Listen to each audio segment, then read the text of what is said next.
যুক্তরাষ্ট্র ও ইরানের মধ্যকার বহুল আলোচিত দ্বিপাক্ষিক সমঝোতা স্মারক আনুষ্ঠানিকভাবে স্বাক্ষরিত হয়েছে। মার্কিন প্রেসিডেন্ট ডোনাল্ড ট্রাম্প প্যারিসের ঐতিহাসিক ভার্সাই প্রাসাদে এই গুরুত্বপূর্ণ নথিতে নিজের স্বাক্ষর সম্পন্ন করেন। অন্যদিকে ইরানের রাষ্ট্রীয় সংবাদ সংস্থা ইরনা দেশটির প্রেসিডেন্ট মাসুদ পেজিশকিয়ানের চুক্তি স্বাক্ষরের বিশেষ ছবি ও বিস্তারিত প্রতিবেদন প্রকাশ করেছে।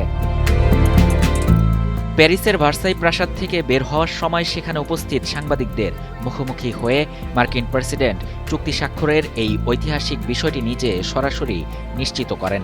উচ্ছ্বসিত কণ্ঠে ট্রাম্প সাংবাদিকদের বলেন, এটি স্বাক্ষরিত হয়েছে। নিজের চূড়ান্ত অনুমোদনের কথা পুনর্ব্যক্ত করে তিনি আরও যোগ করেন, আমি এটি ভার্সাইয়ে স্বাক্ষর করেছি, এই মাত্র এটিতে সই করলাম। এদিকে ইরানের সরকারি সংবাদ সংস্থা ইরনা তাদের বিশেষ প্রতিবেদনে দুই দেশের রাষ্ট্রপ্রধানের স্বাক্ষরিত অন্তর্বর্তীকালীন শান্তি চুক্তির বেশ কয়েকটি আলোকচিত্র প্রকাশ করেছে। প্রকাশিত ওই ছবিগুলোতে ইরানের প্রেসিডেন্টকে অত্যন্ত প্রফুল্ল চিত্তে চুক্তির নথিতে স্বাক্ষর করতে এবং পরবর্তীতে নিজের ও মার্কিন প্রেসিডেন্ট ডোনাল্ড ট্রাম্পের স্বাক্ষর সংবলিত চুক্তির মূল পাতাগুলো উঁচিয়ে প্রদর্শন করতে দেখা গেছে।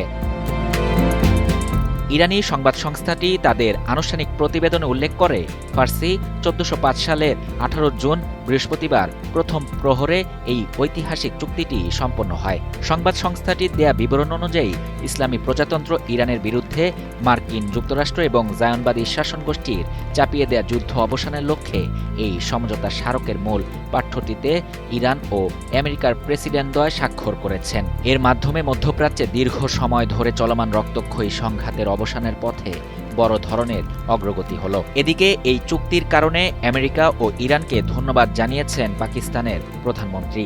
তিনি একে শান্তির পথে একটি ঐতিহাসিক পদক্ষেপ হিসেবে অভিহিত করেন। শাহরিয়ার শাফাত, বাংলা নিউজ 24।